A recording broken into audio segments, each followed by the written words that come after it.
tempat perlindungan dan kekuatan.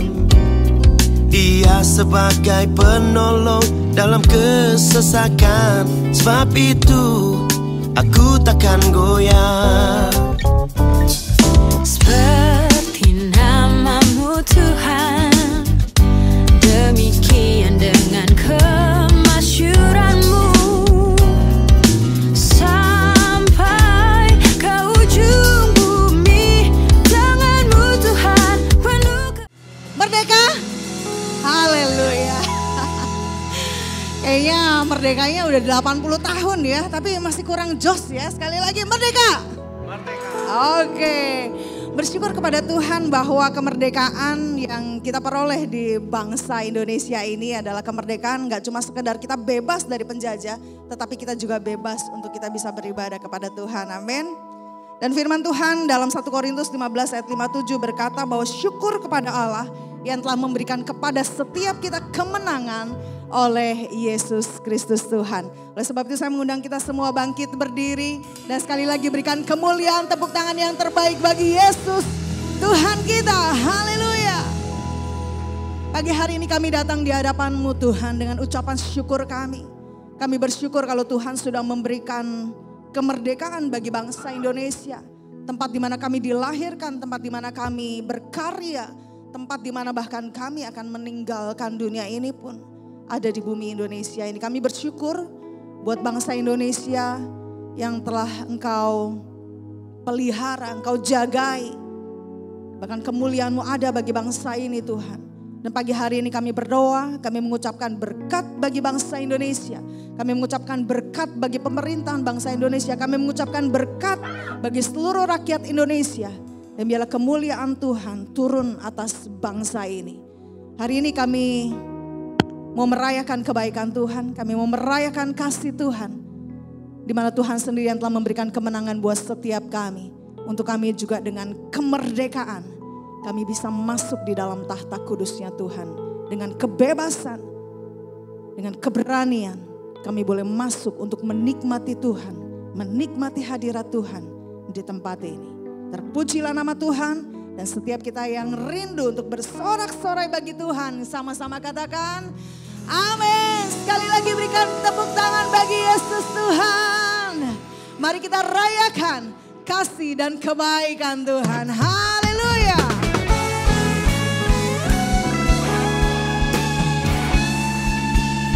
Kau sungguh baik Tuhan.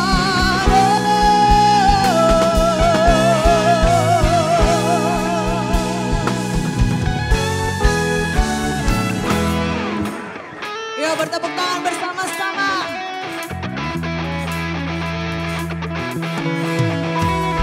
Tuhan baik di dalam hidupku, selalu setia di sepanjang hidupku. Nyatalah perbuatan-Mu, Kaulah sukacitaku.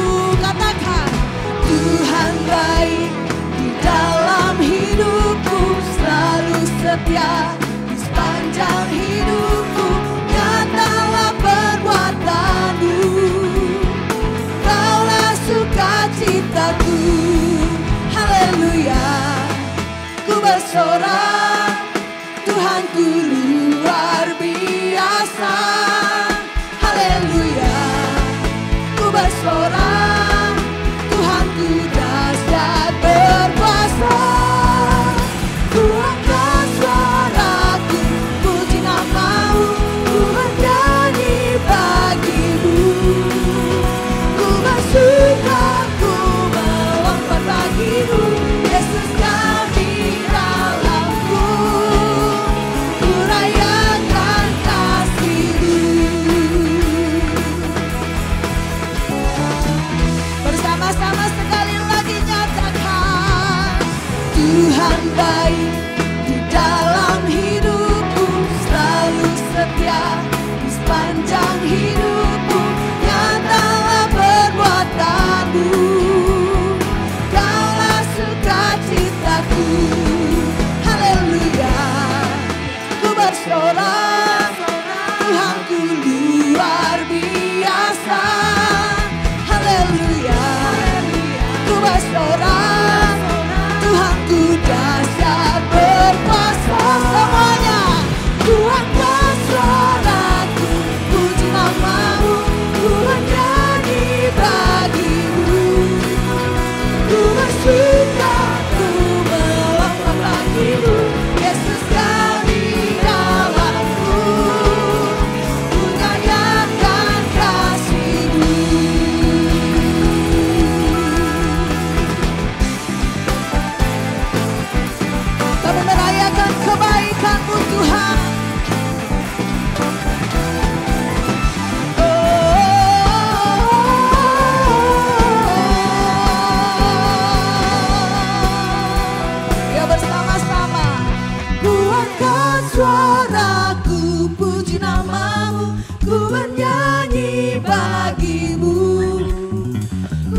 musuh. Amin. Boleh bilang kanan kirinya, ada kuasa Tuhan di dalam engkau.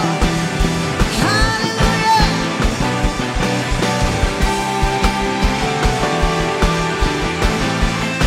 Terima kasih Tuhan.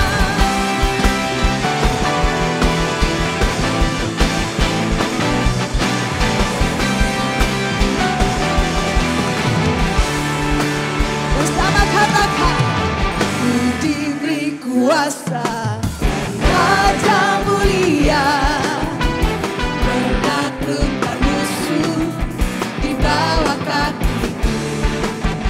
Ku pakai kuasa Raja mulia, bila Allah ada bersamaku, siapa jadi lawanku? Sungguh besar Kau Tuhanku, Kau perisai hidupku. Ku berdiri dengan iman, iman dalam Yesus Tuhan. Kau yang memberi kemenangan, ku bersorak merayakan. Terpujilah Kau Raja, Raja. Haleluya. Yang merasakan kemenangan Tuhan sama-sama katakan, ku diberi kuasa dari Raja mulia, menaklukkan musuh di bawah kaki. Ku pakai kuasa dari Raja mulia, bila Allah ada bersamaku, jadi lawan. Bila Allah ada bersamaku, jadi lawan. Sekali lagi, bila Allah ada bersamaku, jadi lawan. Sama-sama. Sungguh besar Kau Tuhanku, Kau perisai hidupku. Ku berdiri dengan iman, iman dalam Yesus Tuhan. Kau yang memberi kemenangan, ku bersorak merayakan. Terpujilah Engkau Raja, sungguh besar. Sungguh besar Kau Tuhanku, Kau perisai hidupku. Ku berdiri dengan iman, iman dalam Yesus Tuhan. Kau yang memberi kemenangan, ku bersorak merayakan. Terpujilah Engkau Raja, segala Raja. Yuk semuanya tepuk tangan bersama-sama. Terima kasih Tuhan. Syukur bagimu. Bersama, bila Allah ada bersamaku, siapa jadi lawan? Semuanya sama-sama katakan, bila Allah ada bersamaku, siapa jadi lawanku? Bila Allah ada bersamaku, siapa jadi lawanku? Oh, sungguh besar Kau Tuhanku, Kau perisai hidupku. Ku berdiri dengan iman, iman dalam Yesus Tuhan. Kau yang memberi kemenangan, ku bersorak merayakan. Terpujilah Engkau Raja, Raja. Terpujilah Engkau Raja, Raja. Terpujilah, terpujilah Engkau Raja, Raja.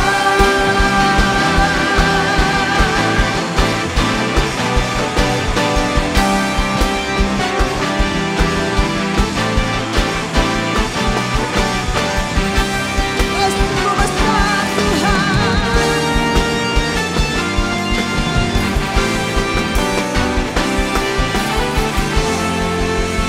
Haleluya. Boleh sama-sama angkat tangan kita. Sungguh besar Kau Tuhanku, Engkau perisai hidupku. Ku berdiri dengan iman, iman dalam Yesus. yang memberi kemenangan. Ku bersorak merayakan, terpujilah Engkau Raja segala raja.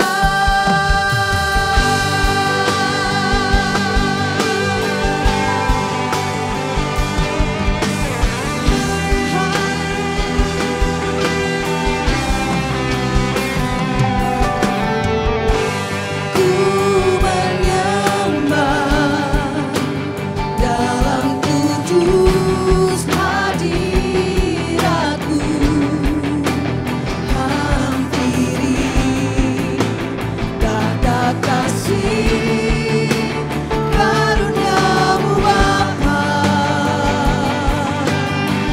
Kekuatan kami di dalam Engkau Tuhan, kekuatanku hanya dalam hadiratmu, Yesusku, hanya Kaulah segalanya. Bersama-sama nyatakan, ku yakin Kau hadir di sini. Ku rasakan kuasa yang tak terbatas. Ku yakin Kau nyata di sini. Kemenangan terjadi di sini.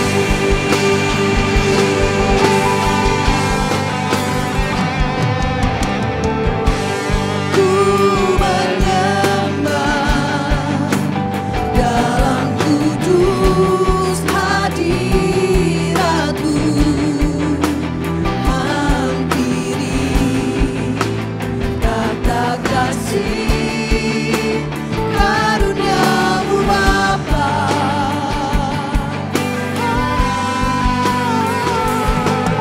Kekuatanku hanya dalam hadiratmu, Yesusku, hanya Kaulah segalanya.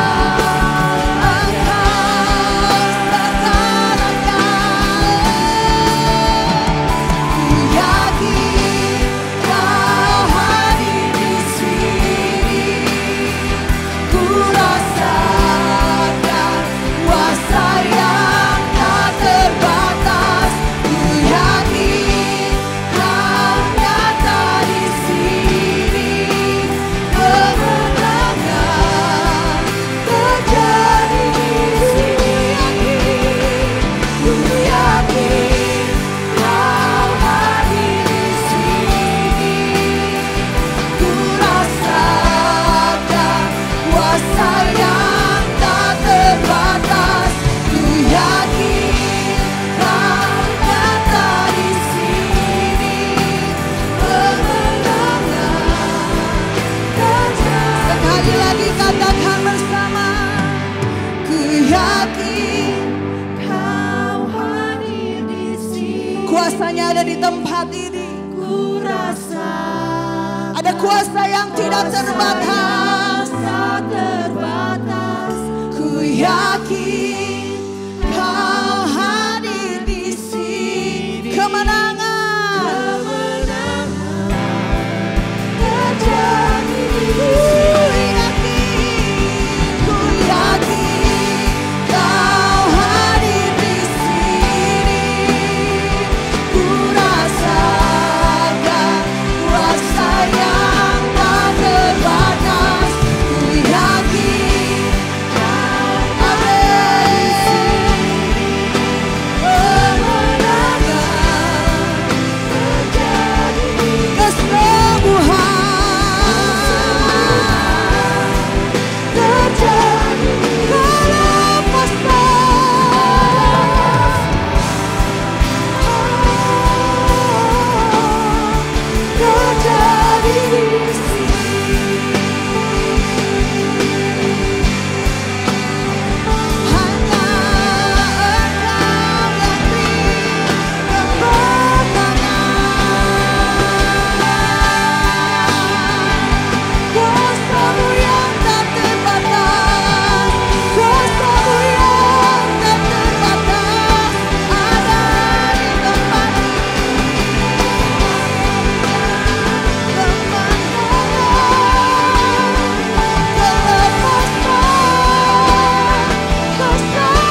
Mari jemaat Tuhan kita akan satukan segenap hati kita pagi ini untuk firman Tuhan.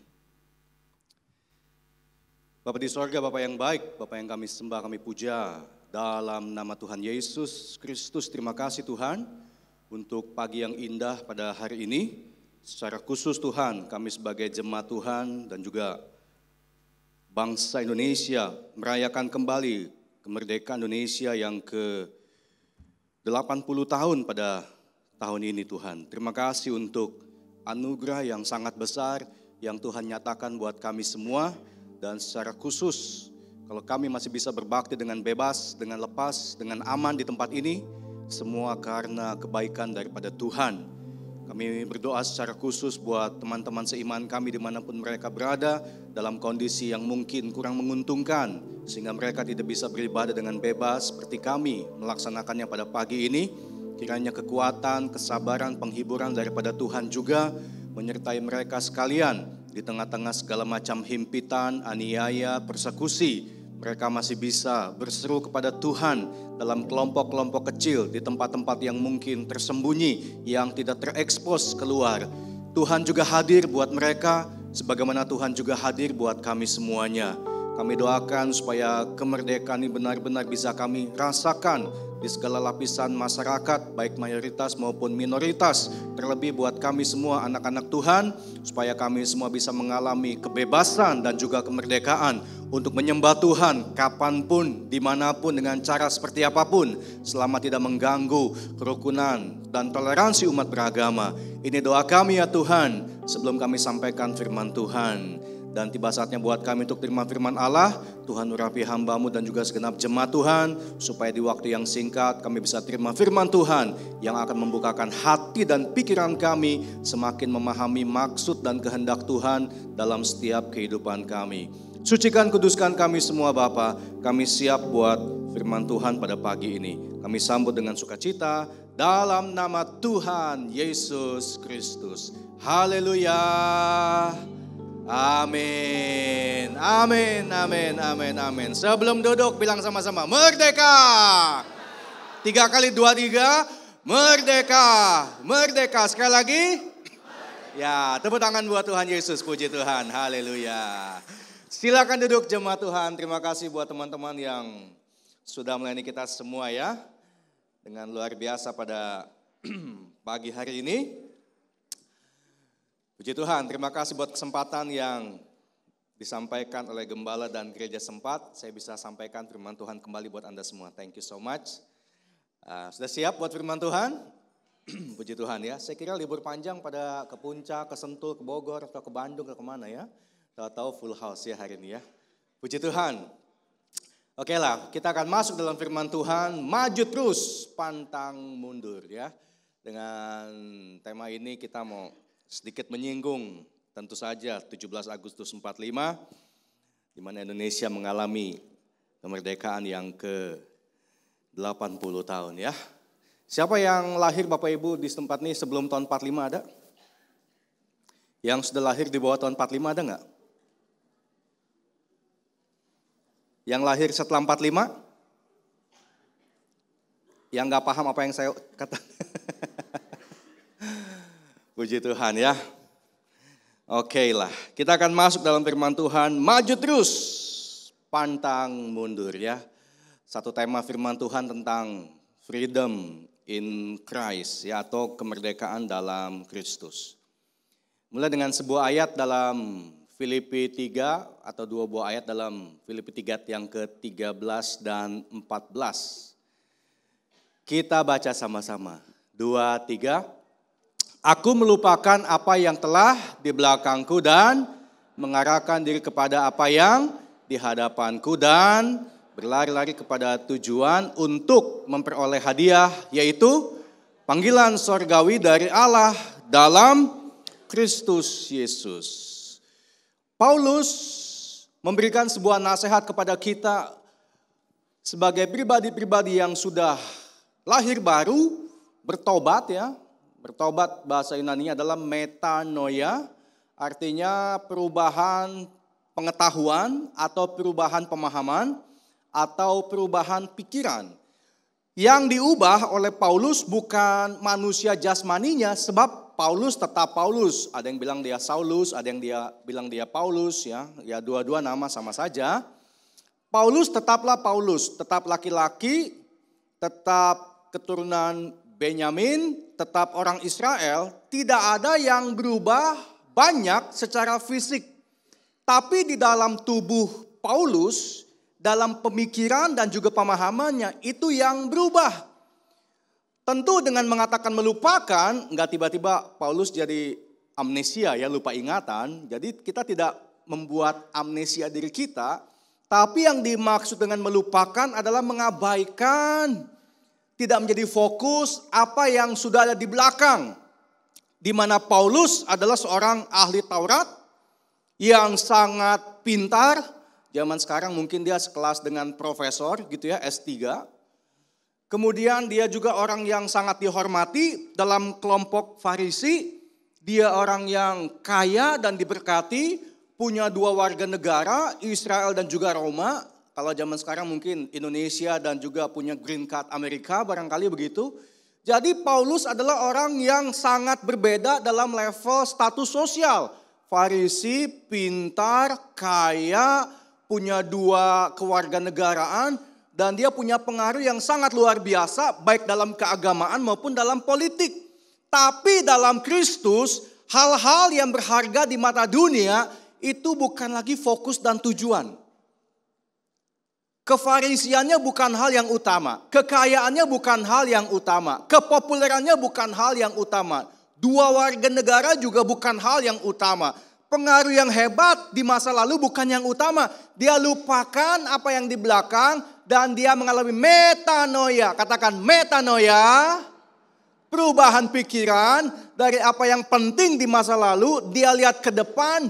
Yang penting adalah apa yang ada di hadapannya. Dan dia berlari bukan berjalan apalagi ngesot gitu ya. Dia berlari untuk memperoleh hadiah, yaitu panggilan sorgawi dari Allah dalam Kristus Yesus. Jadi fokusnya berubah dari perkara duniawi yang dikejar bangsa-bangsa kepada Yesus yang memberikan hidup yang kekal. Katakan sama-sama, Yesus yang memberi hidup yang kekal. Sekali lagi, 2, 3, Yesus yang memberi hidup yang kekal. Bilang kanan kirinya, itu tujuan hidupku. Amin. Yesuslah tujuan hidup kita. Dan kalau kita bicara mengenai Yesus sebagai hadiah sorgawi, panggilan sorgawi, tujuan hidup kita ke masa depan dan masa yang akan datang kepada kekekalan, itu sebenarnya yang disebut dengan kemerdekaan yang sesungguhnya. Ya, punya uang banyak itu bolehlah ya. Punya jabatan tinggi bolehlah. Mau kejar dual citizenship Indonesia dan juga mungkin PR Australia, green card Amerika dan lain sebagainya, boleh-boleh aja. Tapi jangan sampai itu membuat kita berpaling daripada Yesus. Boleh diberkati Tuhan, boleh sukses dalam kehidupan, boleh terkenal, boleh berpengaruh, boleh jadi yang luar biasa dalam dunia ini. Tapi itu bukan yang paling utama. Yang paling utama adalah Kristus dan kebebasan hidup yang kekal. Artinya kalau kita enggak kayak orang lain ya sudah enggak apa-apa. Kalau kita enggak sehebat orang lain ya sudah enggak apa-apa. Yang penting sudah berusaha dengan maksimal. Ada amin? Supaya hidup kita tidak mau maju tapi diikat di belakang gitu loh. Gimana caranya kita mau maju ke depan tapi pinggang kita diikat di belakang. Enggak bisa maju. Itu membuat kita jadi suam-suam kuku. Maju enggak, mundur enggak. Atau maju kena, mundur kena. Kalau kata Dono Kasino Indro ya. Nah, jadi kita enggak bisa maksimal dalam Tuhan. Makanya bicara mengenai freedom in Christ adalah kebebasan dan kemerdekaan yang sesungguhnya di dalam Tuhan kita, Tuhan Yesus Kristus. Galatia 5 ayat 1. Baca lagi sama-sama. 2, 3. Supaya kita sungguh-sungguh merdeka. Siapa? Kristus telah memerdekakan kita. Karena itu berdirilah teguh dan jangan mau lagi dikenakan kuk perhambaan. Amin. Siapa di sini yang sungguh-sungguh sudah merdeka? Coba angkat tangan. Dalam Kristus, coba-coba. Saya mau ngecek nih. Amin. Kalau Yesus sudah sungguh-sungguh memerdekakan kita ya, jangan lagi dikenakan kuk perhambaan. Dalam pengalaman saya mengamati ya, ada 2 kuk yang kita harus patahkan. Yang pertama adalah kuk dosa dalam Kristus sudah dipatahkan. Makanya anak Tuhan harus sungguh-sungguh mengalami Kristus di hidup kita. Bukan cuma percaya pada Yesus, tapi menerima Yesus sebagai Tuhan dan Juru Selamat kita. Supaya semua dosa-dosa kita yang mengikat kita kepada kehidupan yang lampau dibebaskan. Amin. Setelah kita dibebaskan dengan kuasa darah Yesus dari dosa-dosa masa lalu kita, nah kedepannya ini kita harus membuang residu-residu atau sisa-sisa masa lalu yang masih kita bawa sampai hari ini. Itu yang Paulus kasih quote-unquote sebagai dongeng. Dongeng itu bukan, dahulu ada si kancil berteman dengan kura-kura. Itu bukan itu dongeng saudara ya. Itu dongeng anak-anak kecil sebelum bobo itu. Tapi dongeng-dongeng yang hidup di hidup kita adalah residu-residu kepercayaan masa lalu, tradisi masa lalu, budaya masa lalu yang masih mengikat kita waktu kita mau berjalan sebagai anak-anak Tuhan yang sudah dibebaskan. Dan ini seringkali saya temukan rancu dalam hidup anak Tuhan. Ini membuat iman kita terkamiri oleh residu, sisa-sisa racun masa lalu yang membuat iman kita enggak sungguh-sungguh bebas dan merdeka. Dosa sudah Yesus selesaikan di kayu salib. Katakan sama-sama, selesai.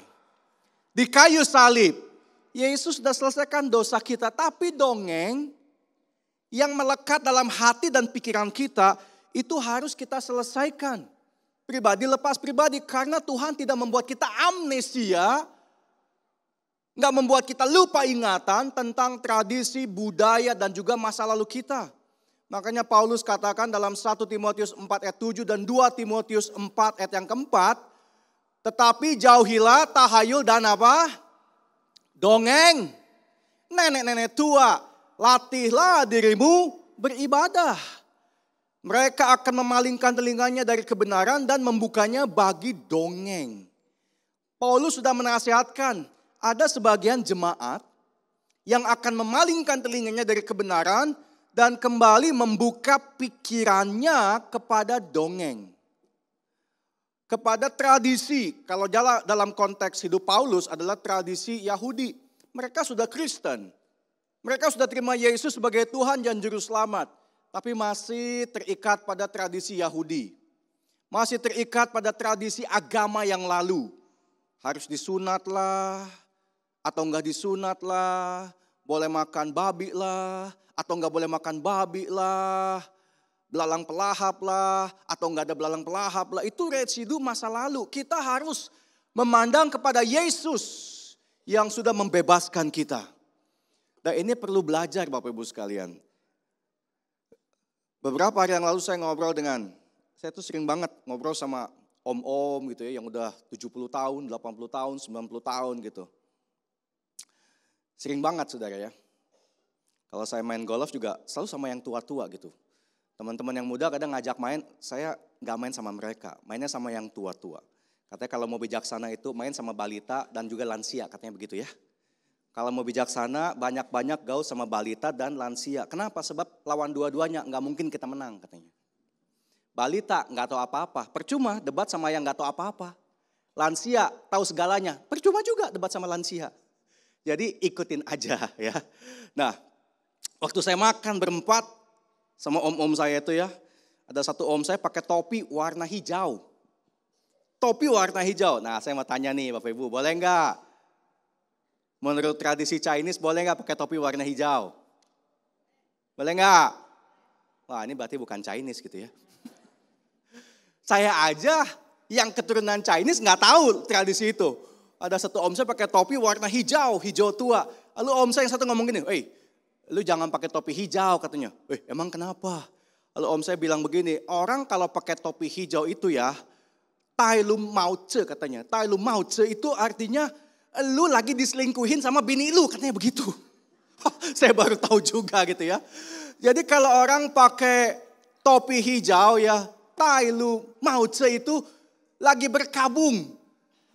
Sebab zaman dulu katanya di negara China, kalau ada laki-laki jalan-jalan pakai topi hijau, itu dia lagi mengumumkan bahwa bini gua lagi selingkuh, bini gua lagi selingkuh. Katanya begitu. Jadi kalau kamu pakai topi hijau katanya, kamu tuh lagi diselingkuhin sama istri kamu atau lagi berharap diselingkuhin sama istri kamu. Makanya jangan pakai topi hijau gitu, katanya begitu. Ini yang ngomong orang Kristen yang udah 70 tahun jadi orang Kristen.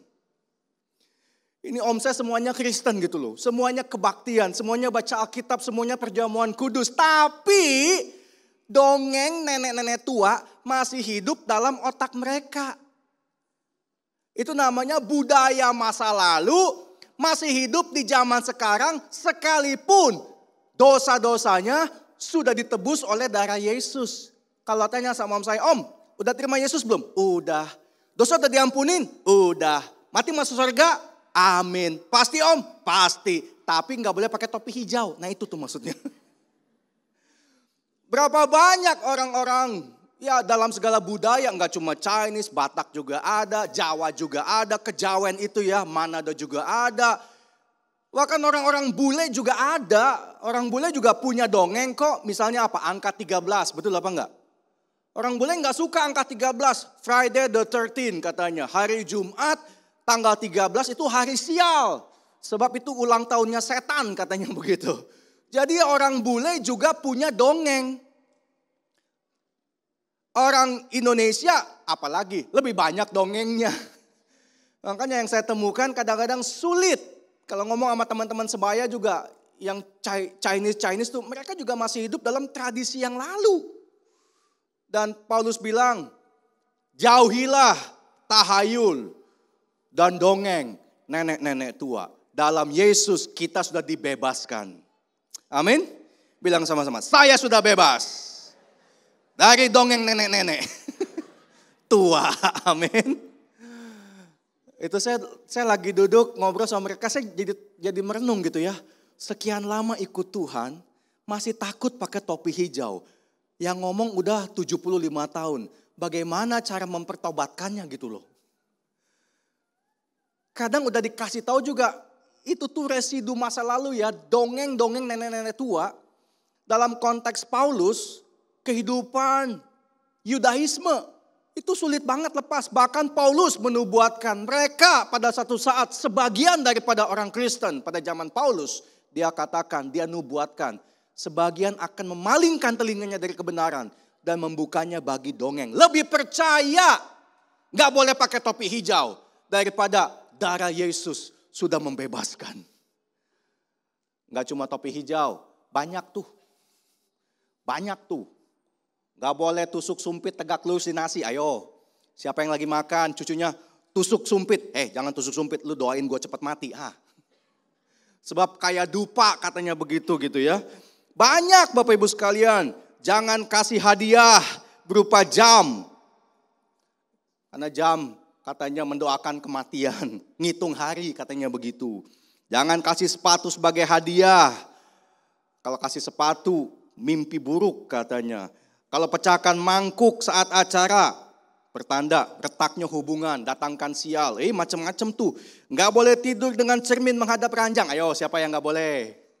Siapa yang masih mengakui kalau tidur nggak boleh ada cermin di depan mata, cermin gitu ya, lihat di atas atapnya cermin. Katanya nanti mengundang roh jahat. Gak boleh kasih payung, nanti bercerai. Angka 4, ayo siapa angka 4? Gak boleh ada angka 4. Anda kalau ke gedung-gedung kan lantai 1, 2, 3, 3A biasa begitu ya. Atau 3B. Langsung tiba-tiba 5, 6, 7, 8, 9, 10, 11. Kadang setelah 12, 13, 14-nya hilang tuh. 13 angka sial buat orang bule, 14 angka sial buat orang Chinese katanya. Tiba-tiba langsung lompat 15. Nah kayak gitu-gitu tuh dongeng Bapak Ibu sekalian. Bilang sama-sama, dongeng. Bilang kanan kiri, dongeng ani-ani bilang. Atau dongeng aki-aki gitu loh. Kita anak Tuhan harus dibebaskan dari yang begitu. Ya kalau mereka masih percaya itu urusan mereka. Tapi prinsipnya kita anak Tuhan tidak percaya begituan. Kadang iblis begitu subtle ya, begitu licik banget tuh. Menanamkan sedikit ragi ke dalam adonan kita. sedikit aja kompromi itu akan menodai kita punya kebebasan loh Bapak Ibu. Gak main-main. Sedikit aja ragi itu ya, mengkamirkan seluruh adonan. Tuhan mau iman kita itu tulus dan murni, bersih dari segala macam noda. Tapi kan cuma dikit Pak, cuma angka 4 aja. Yang lain kita gak percaya, cuma angka 4 aja kita percaya. Yang lain kita gak percaya Pak, cuma topi hijau aja kita percaya Pak. Itu tuh sedikit ragi mengkamirkan adonan. Anda kalau saya kasih minum ya, segelas air putih aqua, murni 100%. Saya tetesin setetes baygon. Mau minum apa enggak? Mau minum enggak? Akan cuma setetes doang. Mau enggak? Kenapa enggak mau? Sebab setetes baygon itu mengkamirkan aqua yang murni. Makanya Paulus sangat berjuang. Jauhi tahayul dongeng nenek-nenek tua. Kita sudah dibebaskan oleh Yesus. Sekali merdeka, tetap merdeka. Tepuk tangan dong buat Tuhan Yesus. Itu dia. Sekali merdeka oleh Yesus, tetap merdeka. Maju terus dalam kemerdekaan, jangan mundur kepada kehidupan yang lama. Maju terus kejar panggilan sorgawi, jangan mundur kepada tahayul budaya, tradisi, dongeng nenek-nenek tua. Nanti iman kita jadi bonsai. Bilang kanan kirinya, jangan hidup dalam dongeng, bilang. Ada banyak dongeng ya. Nah, masuk ke Indonesia Merdeka, 17 Agustus 1945. Saudara, kalau kita belajar sejarah, ini kan mumpung lah setahun sekali ya, kita kembali mengingat perjuangan para pendahulu kita sampai kita bisa merdeka 17 Agustus 45. Sedikit saudara ya, histori, sejarah gitu ya. Apa sih yang membuat Indonesia merdeka? Itu karena 6 Agustus 1945, kota Hiroshima dibom, bom atom. Namanya, slogannya Little Boy, dijatuhkan gitu ya. Kemudian yang kedua, 9 Agustus 1945, Nagasaki dibom. Bom atom namanya Fat Man gitu ya.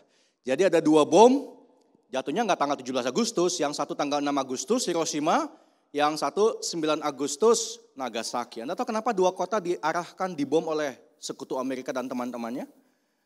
Kenapa bukan Tokyo, Osaka, Kyoto, dan kota-kota lainnya? Kenapa harus Hiroshima dan Nagasaki? Karena 2 kota ini adalah kota militernya Jepang. Amunisi persenjataan perang mereka ada di 2 kota itu. Jadi kalau 2 kota dibom hancur, Jepang kehilangan kekuatan militer. Makanya setelah 2 kota dibom, Jepang tidak punya kemampuan lagi balas serangan. Sebab di 2 kota itulah Jepang menaruh semua kekuatan militer dia. Senjata-senjatanya ada di situ. Waktu dibom, habis sudah. Makanya waktu Kaisar tahu 2 kota luluh lantah, Kaisar tahu kita sudah nggak bisa lanjutkan peperangan. Makanya 15 Agustus tahun 45 Kaisar Hirohito mengumumkan, belum ada televisi barangkali ya, pakai radio. Diumumkan secara internasional bahwa Jepang menyerah kalah kepada sekutu. Tanggal 15 Agustus tahun 1945, dengan menyerahnya Jepang kepada sekutu, maka semua negara jajahannya punya potensi kemerdekaan. Ketika anak-anak muda mendengar kabar menyerahnya Hirohito kepada sekutu, mereka mendesak Bung Karno, Bung Hatta untuk memproklamasikan kemerdekaan. Maka butuh waktu 1 hari membuat draft proklamasi, dan tanggal 17 Agustus 1945 dikumandangkanlah proklamasi kemerdekaan negara Indonesia. Jadi kemerdekaan kita sebenarnya adalah anugerah daripada Tuhan lewat sekutu Amerika yang ngebom Hiroshima dan Nagasaki. Sebab bambu runcing nggak bisa dilempar sampai Hiroshima dan Nagasaki. Kita melihat kemerdekaan ini adalah sebuah anugerah daripada Tuhan. Nah, mari kita bandingkan saudara ya. Saya mau tanya dulu nih. Jemaat Tuhan di sini masih tetap NKRI harga mati? Saya mau tanya sekali lagi. NKRI harga mati? Indonesia di hati? Sekali Indonesia, tetap Indonesia? Atau ada yang mau kabur? Cari kerja luar negeri? Oke, kita mencintai Indonesia. Ada amin? Darah daging kita Indonesia. Saya mau tanya, Indonesia sama Jepang ya, majuan mana? Indonesia nomor 1, ada amin? Indonesia di hati, ada amin? NKRI, harga mati, amin? Indonesia sama Jepang hari ini majuan mana? Mana sih ini gak konsisten ya? Majuan mana? Saudara, Indonesia sama Jepang punya tahun mulai yang sama. Sama-sama mulai tahun 1945. Bedanya, Jepang mulai dari kehancuran. Indonesia mulai dari kemerdekaan. Setelah 80 tahun, yang terjadi begini saudara. Tahun 1945 Jepang hancur.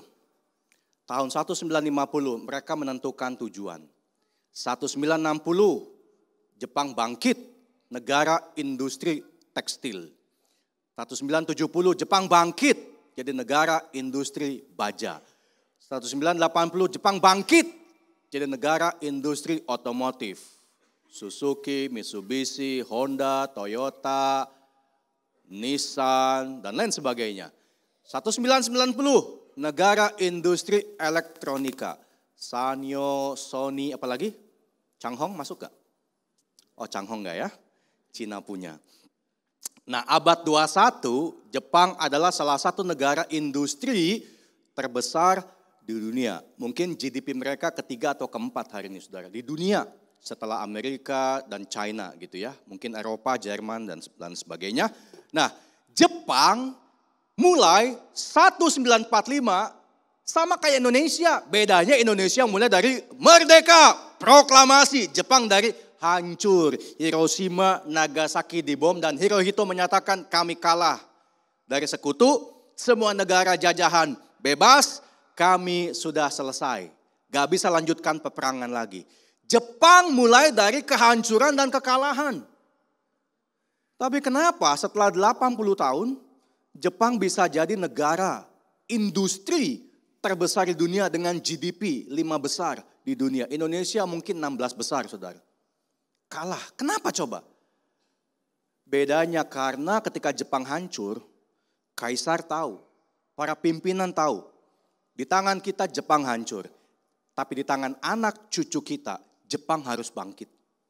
Makanya mereka mencanangkan, menyelamatkan generasi. Generasi muda, yaitu anak-anak, yang pertama mereka selamatkan sebab mereka tahu, di tangan kita orang tua Jepang kalah, di tangan anak cucu kita Jepang harus bangkit.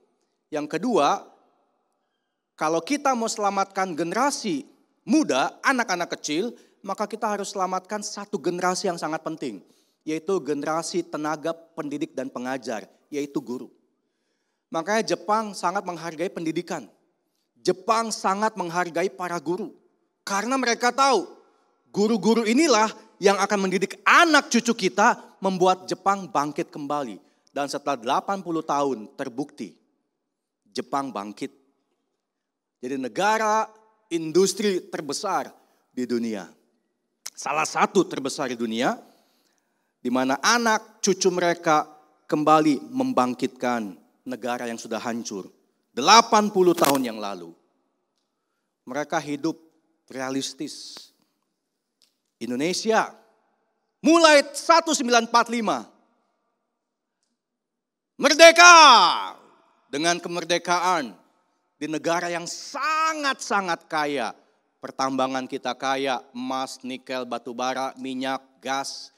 Perhutanan kita kaya, kayu, rotan, damar. Perikanan kita kaya, laut kita sangat luas. Hasil ikan melimpah, makanya dicolong mulu tuh ya. Ikannya dicolong, terumbunya dicolong, apanya dicolong, segala macam dicolong saudara. Perkebunan, sawit, kopi, teh, karet, segala macam. Pariwisata alam, gunung, pantai, hutan. Indonesia itu kaya banget. Indonesia kaya banget, amin. Bilang sama-sama, Indonesia kaya banget. Kaya banget bilang. Bilang kanan kirinya, negara gue kaya banget bilang. Setelah 80 tahun merdeka,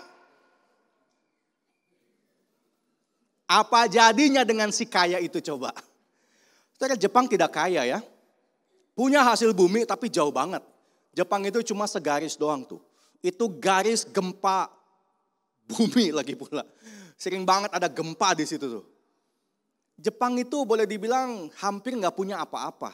Mereka hanya punya manusia. Manusianya pun nggak sampai separuh penduduk Indonesia. Kita punya 280 juta mulut yang harus dikasih makan. Jepang mungkin 100 juta lebih, nggak banyak gitu loh. Apalagi zaman sekarang ya, makin sedikit penduduknya sebab mereka nggak mau punya anak, nggak mau menikah, nggak mau melahirkan. Jepang lagi kekurangan penduduk.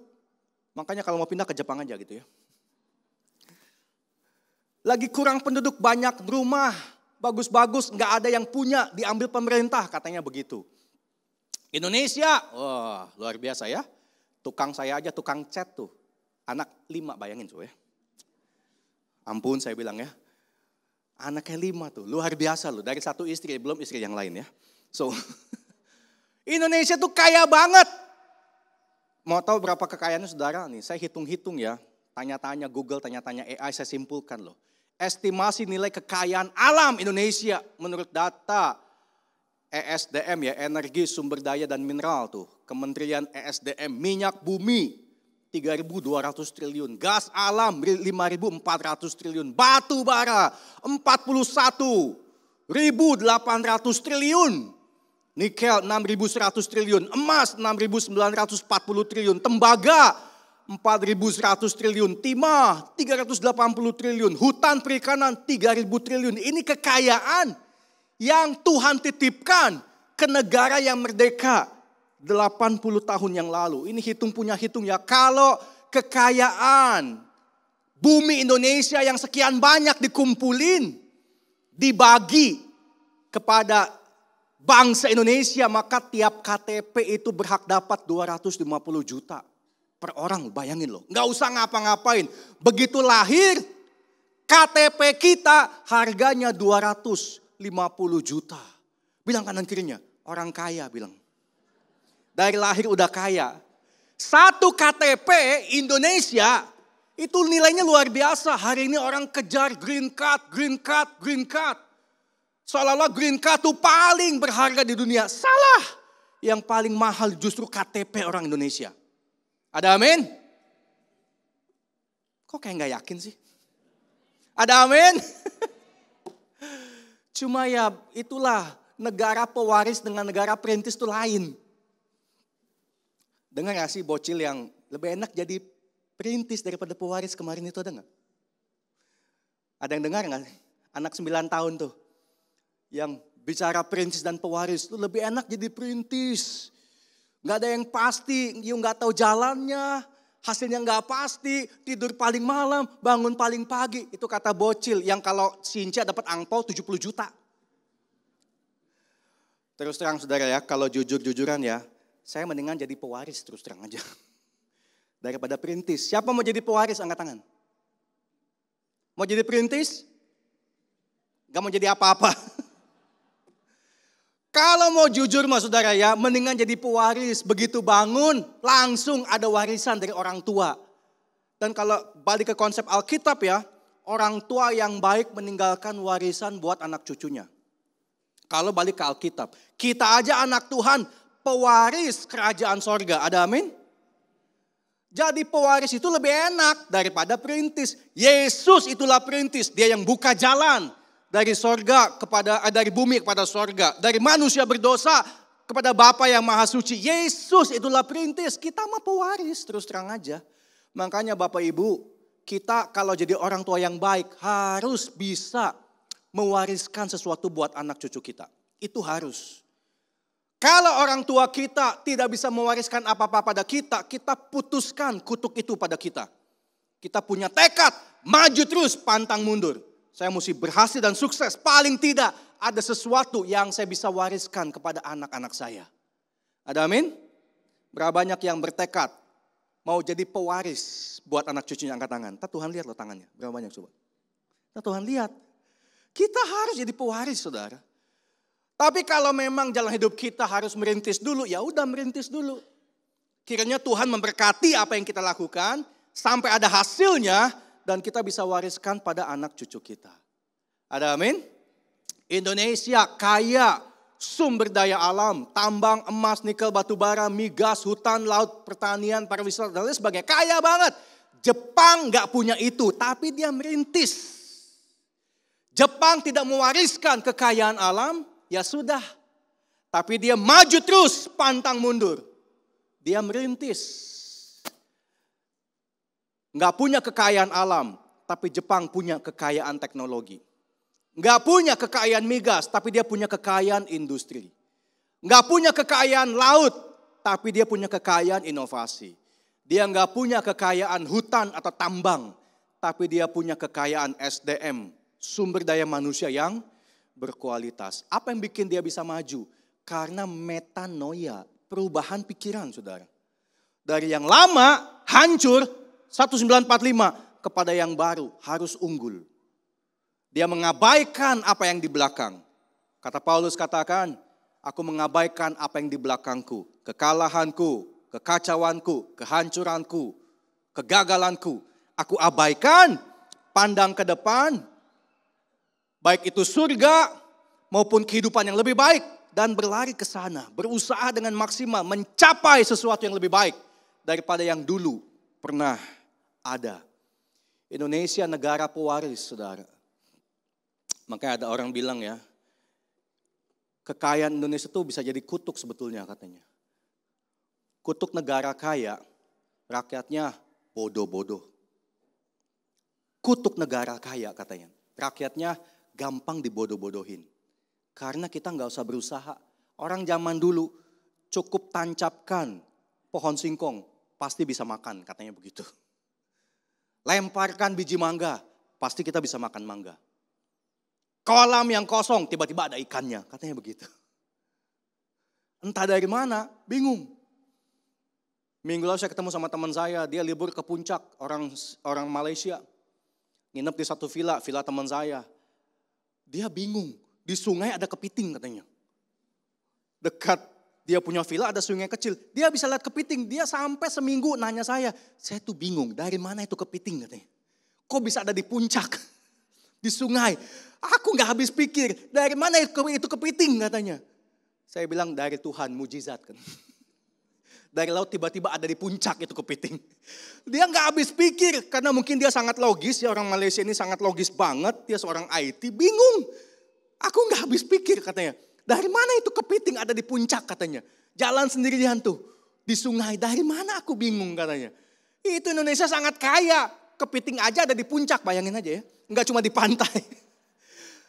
Tapi jangan sampai kekayaan berkat yang diwariskan oleh Tuhan atau kita yang mendapat warisan dari orang tua kita, warisan jadi sebuah kutuk buat kita. Indonesia ini saudara luar biasa. Saking kayanya sampai rakyatnya bodoh, nggak usah ngapa-ngapain masih bisa makan. Masih bisa minum. Anak banyak, nggak punya kerjaan, masih tetap bisa makan, masih tetap bisa minum. Di negara maju nggak bisa saudara. Makanya di Eropa ya orang yang miskin banget. Bukan berarti mereka nggak punya uang. Tapi ya gini loh, kita di Indonesia ya punya uang banyak bisa makan all you can eat. 500 ribu di hotel. Nggak punya uang banyak, kita bisa makan di warteg 5 ribu masih bisa makan. Betul apa enggak?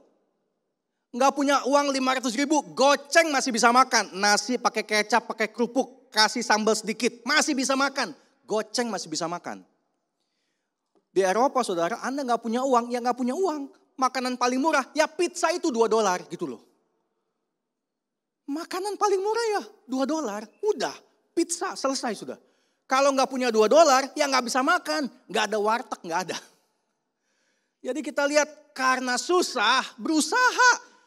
Kita karena negara kaya, udahlah gini-gini aja. Makanya jangan jadikan warisan sebagai kutuk. Mindsetnya harus diubah. Makanya Amsal katakan 22 ayat 15. Baca sama-sama 23. Kebodohan melekat pada hati orang muda. Tapi tongkat didikan akan mengusir itu daripadanya. Enggak heran ya. Yesus sebelum naik ke sorga memberikan satu perintah. Matius 28 ayat 19 dan 20 ayat terakhir. Baca sama-sama. 2, 3. Karena itu pergilah, jadikanlah semua bangsa muridku dan baptislah mereka dalam nama Bapa dan Anak dan Roh Kudus dan ajarlah mereka melakukan segala sesuatu yang telah kuperintahkan kepadamu dan ketahuilah, aku menyertai kamu senantiasa sampai kepada akhir zaman. Ini Tuhan Yesus sebelum naik ke sorga memberikan sebuah pattern, sebuah pola. Mengabaikan yang lama, mengejar yang baru, maju terus, jangan mundur. Yang pertama, jadikan semua bangsa muridku. Bertobat. Bertobat itu apa? Metanoia, perubahan pikiran dari yang lama kepada yang baru. Dosa masa lalu selesai di kayu salib. Maju ke depan, bersihkan dongeng-dongeng. Residu-residu tradisi budaya manusia lama kita. Kosongkan. Caranya gimana? Baptis mereka dalam nama Bapa, Anak, dan Roh Kudus. Kemudian ajar. Pertama pertobatan. Kedua pembaptisan. Ketiga pengajaran. Pertobatan. Dosa diampuni. Baptisan. Proklamasi. Saya sudah merdeka oleh Yesus. Lalu isilah kemerdekaan dengan berbagai macam pengajaran. Ingat, saya udah bandingkan dua negara, Jepang dan Indonesia. Kenapa Jepang maju? Pengajaran. Kenapa Indonesia nggak maju? Karena malas belajar. Nggak mau dididik. Mau beragama, tapi fanatik. Mau beragama, tanpa toleransi. Mau beragama, rasa benar sendiri. Makanya, orang kalau nggak diajar, nggak bisa maju. Indonesia saudara ya, kalau mau Indonesia emas 2045 yang harus dibenahi pendidikan. Gereja nih, kalau mindset anak-anak Tuhan mau diubahkan, ini mimbar penting banget saudara. Mimbar itu bukan buat melucu, bukan buat jualan, bukan buat anekdot. Mimbar ini perlu ngajar. Anda cuma datang seminggu sekali, dengar firman Tuhan 30 menit. Ini kalau 30 menit khotbah, 20 menitnya ngalor ngidul, nggak ngajar, Anda tidak akan berubah. Mindset ini loh harus dihantam dengan pengajaran. Makanya Tuhan katakan ajar mereka, ajar mereka, ajar. Sebab hanya pengajaran yang bisa membuat manusia baru diperbaharui. Berjalan sebagai manusia baru, firman Tuhan mesti mengubah kita punya mindset. Udah nggak takut lagi angka 4, udah nggak takut lagi topi hijau, udah nggak takut lagi sumpit ditancap di nasi. Udah nggak takut lagi dengan tradisi masa lalu. Kita dibebaskan oleh karena firman Tuhan memenuhi hati dan pikiran kita. Baru kita bisa menyadari Immanuel. Tuhan menyertai kita sampai ke masa depan, bahkan sampai hidup yang kekal. Yang percaya katakan amin. Jadi jemaat Tuhan, isilah kemerdekaan iman kita dengan banyak-banyak belajar. Dididik oleh firman Tuhan, diajar oleh kebenaran firman Tuhan. Enggak ada cara lain untuk membuat manusia baru, manusia rohani kita makin kuat dalam Tuhan. Selain daripada pendidikan dan pengajaran, firman Tuhan yang sehat, khotbah-khotbah yang mendidik, agar iman kita enggak lagi dikamiri oleh dongeng-dongeng masa lalu kita. Ini takut, itu takut, ini enggak tahu, itu enggak tahu, ini pamali, itu pamali. Saudara, jangan hidup dengan dongeng. Biar firman Tuhan mengubah hati kita.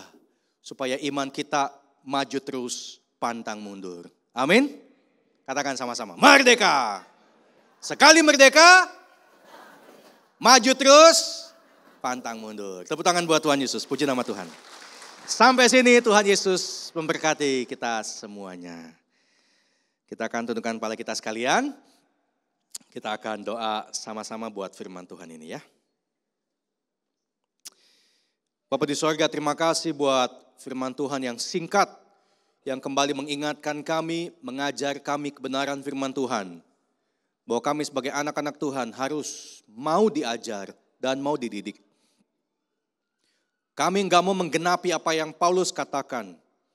Berpaling dari kebenaran, kembali kepada dongeng. Kami enggak mau hidup iman kami Tuhan dikamiri oleh tradisi dan budaya masa lalu, oleh agama masa lalu, oleh kepercayaan masa lalu, oleh apa kata masyarakat di masa lalu Tuhan.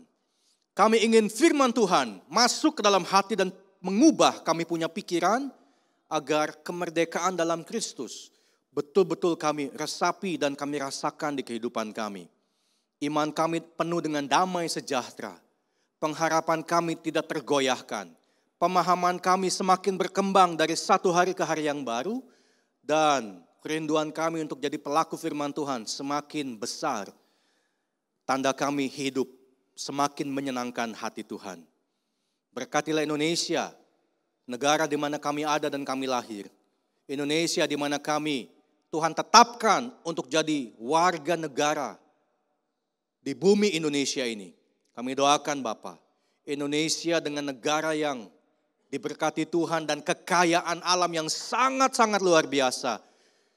Kami ingin kekayaan ini Tuhan bisa didistribusikan kepada seluruh lapisan masyarakat yang 280 juta ini. Sehingga pemerataan ekonomi bisa terjadi, kesenjangan sosial bisa dijembatani. Kesejahteraan hidup dapat kami peroleh sebab harusnya layak ya Tuhan. Dengan semua warisan kekayaan Indonesia yang sangat luar biasa ini, 80 tahun kami hidup, harusnya rakyat Indonesia layak hidup lebih baik lagi.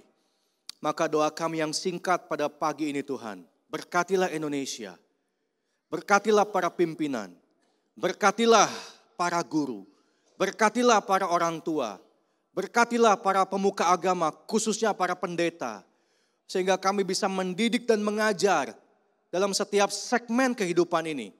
Indonesia bisa menjadi negara yang lebih baik dan yang dicanangkan oleh para pimpinan kami 2045 Indonesia Emas dapat terwujud tanpa terhalang. Ini doa kami buat Indonesia dan juga doa kami buat gereja Tuhan di tempat ini. Supaya jemaat dicelikan matanya, mengalami metanoia yang sesungguhnya, firman Tuhan memerdekakan hidup kami dan kami semakin memahami kebenaran firman Tuhan, hidup kami semakin dibebaskan dan hati kami semakin mencintai Tuhan. Rindu melakukan firman Tuhan di segenap kehidupan kami. Kami terima firman Tuhan pada pagi ini Bapa, di dalam nama Tuhan Yesus Kristus. Haleluya. Yang percaya katakan merdeka. Tuhan Yesus berkati kita semuanya. Puji nama Tuhan.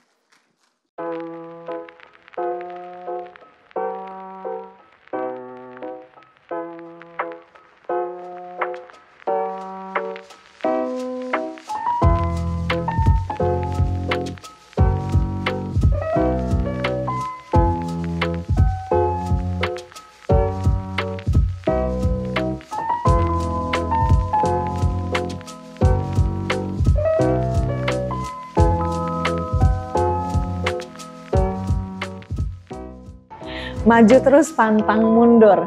Saya berdoa setiap kita yang menerima firman Tuhan hari ini terus berjalan bersemangat bersama dengan Tuhan. Siang ini Teen Sunday Service akan mengadakan ibadah spesial HUT Kemerdekaan RI. Anak-anak muda diundang untuk hadir pada pukul 12.30 di Gedung 52 lantai 2. Dan pada hari Rabu, para wanita diundang untuk hadir dalam ibadah WBI pada pukul 5 sore yang akan dilayani oleh Ibu Bertina Munte dengan tema Jangan Takut, Percaya Saja. Dan pada hari Kamis jangan lewatkan ibadah doa Kamis yang diadakan pada pukul 5 sore di Gedung 52 lantai 2. Pada hari Minggu 24 Agustus 2025, pukul 8 pagi ibadah raya dengan tema Christ is Enough.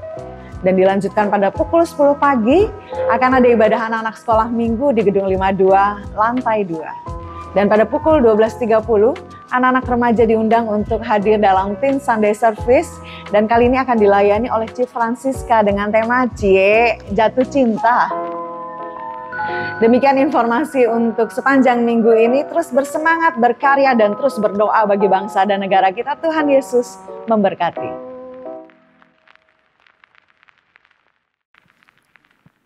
Puji Tuhan, dan saat ini saya mengundang setiap kita bangkit berdiri. Kita akan bersama-sama menyanyikan lagu kebangsaan Republik Indonesia, Indonesia Raya.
Silakan duduk kembali. Bersyukur buat hari ini tepat 17 Agustus 2025, 80 tahun Republik Indonesia telah merdeka, dan biarlah setiap kita sebagai warga negara Indonesia yang baik, kita boleh menghidupi firman Tuhan untuk kita juga bisa mengisi kemerdekaan ini dengan bertanggung jawab, dan khususnya kemerdekaan yang kita peroleh di dalam Yesus Kristus. Kiranya firman Tuhan yang kita dengar hari ini boleh menerangi hati kita, mengubahkan pola pikir kita untuk kita berpikir, berperasaan dan bertindak sebagai pelaku firman Tuhan sesuai dengan kehendak Tuhan. Berterima kasih buat Bapak Fandi Stephen yang telah menyampaikan firman Tuhan. Beliau harus melanjutkan perjalanan untuk pelayanan berikutnya. Dan bila doa kita bagi Bapak Fandi Stephen, kiranya Tuhan terus menyertai di dalam keluarga dan pelayanan. Dan saat ini saya rindu untuk menyambut Bapak Ibu yang mungkin baru pertama kali hadir di tempat ini, boleh lambaikan tangannya. Saya melihat ada wajah-wajah baru. Ya, selamat datang. Puji Tuhan. Boleh yang jemaat-jemaat yang dekat boleh memberikan ucapan selamat datang. Selamat datang di GBI Jelambar Timur. Dan jikalau belum ada tempat ibadah yang menetap, kami mengundang Bapak Ibu Saudara untuk kembali hadir setiap hari Minggu pukul 8 pagi di tempat ini. Dan hari ini merupakan batas waktu terakhir untuk Bapak Ibu yang ingin mengambil sakramen baptisan air. Formulir bisa minta kepada tim asyar ataupun tim sekretariat.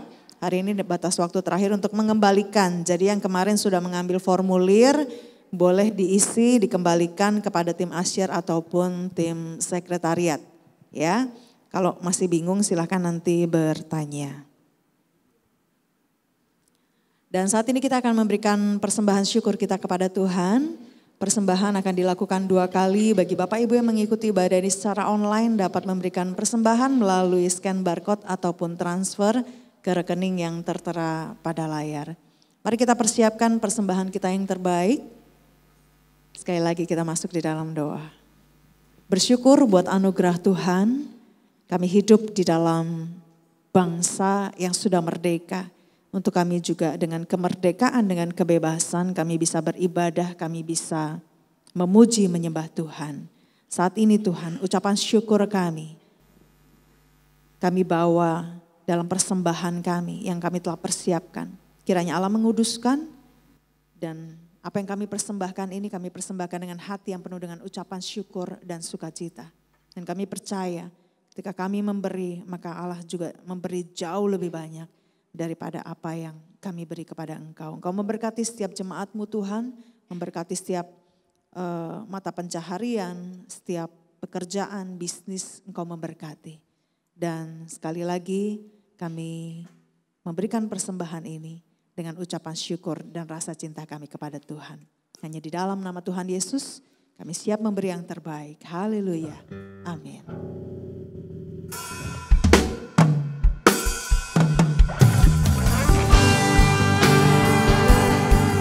Kita berikan syukur yang terbaik buat Tuhan.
Tuhan masih memberikan kami kasih karunia untuk kami dapat datang, beribadah, menyembah Tuhan.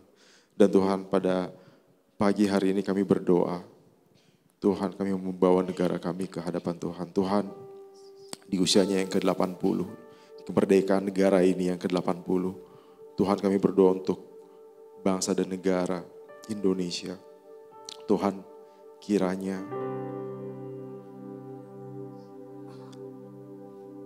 berkat yang daripada Tuhan mengalir kepada bangsa ini.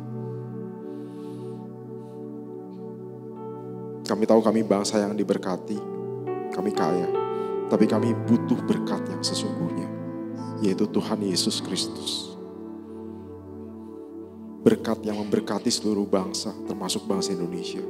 Kami butuh Engkau Tuhan, untuk Engkau memberkati sendiri bangsa ini. Tuhan, kami berdoa untuk pemerintahan di negara ini. Tuhan, kiranya roh yang takut akan Tuhan ada atas setiap pemimpin di negara ini. Dari yang teratas hingga yang terendah. Kami tahu mungkin sepertinya mustahil, tapi kami percaya Engkau adalah Allah yang melakukan hal yang mustahil. Dan Tuhan, kami membawa negara kami ke hadapan Tuhan. Tuhan, kami percaya kasih Tuhan ada atas negara ini. Dan Tuhan, kami berdoa untuk setiap warga negara yang ada di Indonesia ini, kiranya terjadi pembaharuan budi, kiranya terjadi metanoia. Tuhan, mampukan bangsa ini untuk mereka mengisi kemerdekaan yang Tuhan telah karuniakan kepada bangsa ini dengan sebaik-baik mungkin. Dan Tuhan, kami berdoa khusus untuk setiap orang percaya yang ada di Indonesia. Tuhan, kiranya kami yang juga adalah pewaris keselamatan yang Tuhan telah anugerahkan kepada kami. Mampukan kami agar kami enggak menyia-nyiakan harta yang kami miliki yang begitu besar ini. Tapi mampukan juga kami sebagai pewaris kerajaan Allah untuk kami dapat menghidupi, mengisi kemerdekaan yang Tuhan telah anugerahkan kepada kami dengan sebaik mungkin. Yaitu dengan hidup sesuai dengan seturut apa yang Tuhan inginkan. Tuhan, hamba-Mu berdoa khususnya untuk gereja-Mu di tempat ini. Kami sebagai warga negara mampukan gereja ini, setiap jemaat GBI Jelambar Timur untuk hidup sebagai garam dan terang, agar kami dapat menerangi negara ini di mana Tuhan telah menempatkan kami, dimanapun kami berada di negara ini. Tuhan, kiranya kami dapat hidup sebagai garam dan terang, dan mampukan kami dengan kekuatan kami sendiri, kami gak sanggup Tuhan, tapi kami mohon Roh Kudus yang daripada Tuhan. Roh Kudus, Kau yang memampukan kami untuk kami dapat hidup sesuai dengan kebenaran firman Tuhan. Tuhan, kami bersyukur untuk negara ini, negara di mana Engkau telah tempatkan kami. Dan hamba-Mu berdoa untuk jemaat di tempat ini, apa yang menjadi mata pencaharian mereka, apa yang menjadi pekerjaan mereka, Tuhan kiranya mau memberkati dan mau mencukupi segala kebutuhan yang dibutuhkan oleh jemaat di tempat ini. Dan Tuhan, hamba-Mu berdoa untuk setiap jemaat yang mungkin mengalami kelemahan fisik, yang mengalami sakit. Tuhan, Kau Allah yang menyembuhkan. Tuhan, kiranya Kau mau memberikan kasih-Mu, dan Tuhan kiranya Tuhan mau menyembuhkan setiap jemaat di tempat ini yang mengalami kelemahan fisik dan sakit. Tuhan, kami percaya Kau adalah Allah yang mengasihi setiap anak-anaknya. Dan Tuhan, hamba-Mu berdoa untuk setiap jemaat yang mengalami kelemahan fisik. Sekali lagi hamba-Mu berdoa, Tuhan, kiranya Tuhan curahkan kasih-Mu dan berikan mereka semua kesembuhan ya Tuhan. Hamba-Mu mohon. Terima kasih Tuhan, terima kasih. Dan jemaat yang terkasih, angkatlah tangan-Mu dan pulanglah dengan berkat, kasih karunia, penyertaan, perlindungan, damai sejahtera daripada Allah Bapa, cinta kasih dengan Allah Anak Tuhan Yesus Kristus, dan persekutuannya dengan Allah Roh Kudus menyertai kita semua dari saat sekarang ini sampai Maranatha Tuhan Yesus datang yang kedua kali.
memberkati kita semua.